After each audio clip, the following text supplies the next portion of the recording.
আসসালামু আলাইকুম ওয়া রাহমাতুল্লাহি ওয়া বারাকাতুহু। নাহমাদুহু ওয়া নুসাল্লি আলা রাসূলিল কারীম, আম্মা বা'দ। সম্মানিত দর্শক শ্রোতা, দিনদার ভাই বোনেরা, আশা করি সকলেই মহান রব্বুল আলামিনের রহমতে ভালো আছেন, সুস্থ আছেন।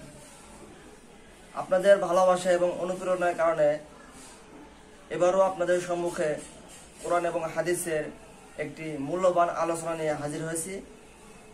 আজকের আলোচনার বিষয় হলো কোরআনের ভাষায় কোন শ্রেণীর মানুষ পশুর চেয়ে নিকৃষ্ট। আলোচনাটি শুরু করার পূর্বে আপনাদের কাছে একটি বিনীত অনুরোধ থাকবে, যারা আমার চ্যানেলটি এখনো সাবস্ক্রাইব করেন নাই তারা অবশ্যই চ্যানেলটি সাবস্ক্রাইব করবেন এবং পাশে থাকা বেল আইকন বাটনটি বাজিয়ে দিবেন, যাতে করে পরবর্তীতে নতুন কোনো ভিডিও সর্বপ্রথম আপনার কাছে পৌঁছে যায়। আর যারা ইতিমধ্যে আমার চ্যানেলটি সাবস্ক্রাইব করেছেন তাদেরকে অসংখ্য অসংখ্য ধন্যবাদ। তো আসুন আমরা মূল আলোচনায় ফিরে যাই। সম্মানিত দর্শক শ্রোতা, আজকের আলোচনাটি আমি একটি উদাহরণের মাধ্যমে আপনাদের সম্মুখে পেশ করতে চাচ্ছি।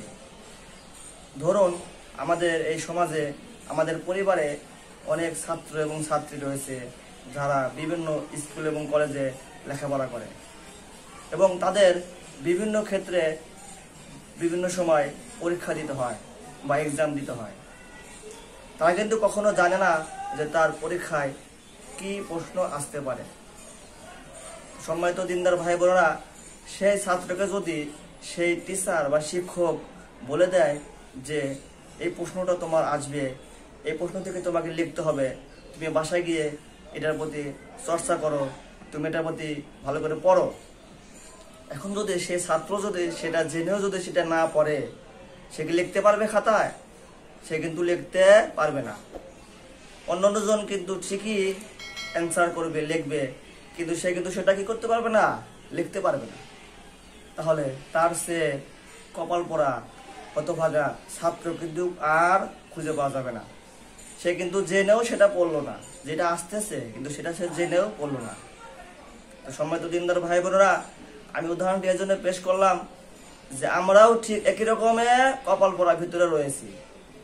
আমরা কত বড় হতভাগা, আমরা একটি হাদিস নিয়ে সেটা আলোচনা করে বুঝতে পারবেন। ওয়ান আনাস রাদিয়াল্লাহু আনহু হতে বর্ণিত, ক্বালা ক্বালা রাসূলুল্লাহ সাল্লাল্লাহু আলাইহি ওয়াসাল্লাম, আউয়ালু মা ইউহাসাবু বিহিল আবদু ইয়াউমাল কিয়ামাতিস সালাত, ফাইন সলুহাত সলুহা সাইরু আমালি ওয়া ইন ফাসাদাত ফাসাদা সাইরু আমালি।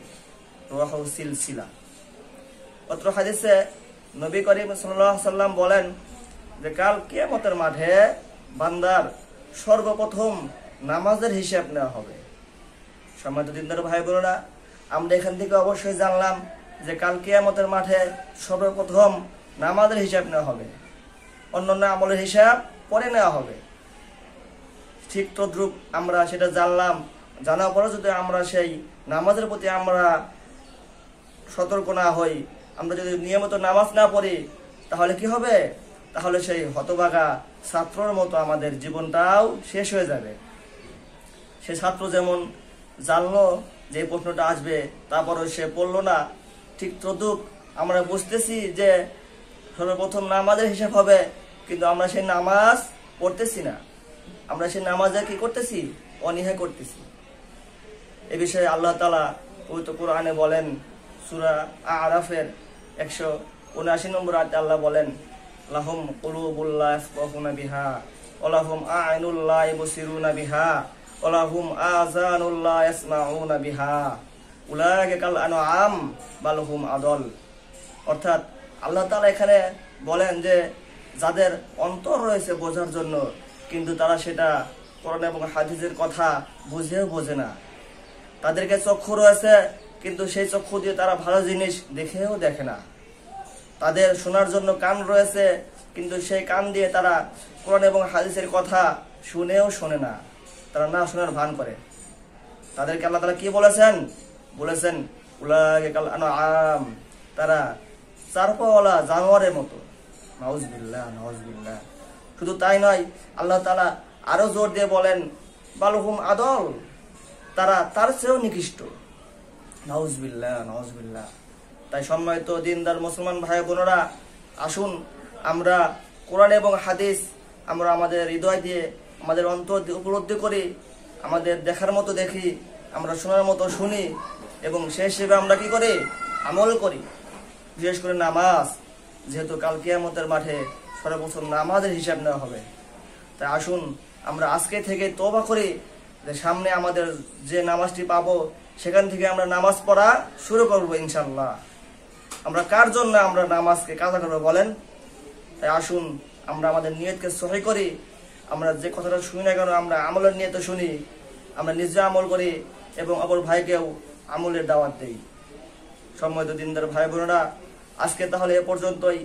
আজকের এই আমলটা যদি আপনাদের ভালো লেগে থাকে তাহলে অপর মুসলমান ভাইকে জানানোর জন্য ভিডিওটি অবশ্যই শেয়ার করবেন এবং যদি এখনো আপনি চ্যানেলটি সাবস্ক্রাইব করে না থাকেন অবশ্যই চ্যানেলটি সাবস্ক্রাইব করবেন, যেন পরবর্তীতে নতুন কোনো ভিডিও সর্বপ্রথম আপনার কাছে পৌঁছে যায়। ওমা তাওফিকি ইল্লা বিল্লাহ। আসসালামু আলাইকুম ওয়া রাহমাতুল্লাহি ওয়া বারাকাতুহু।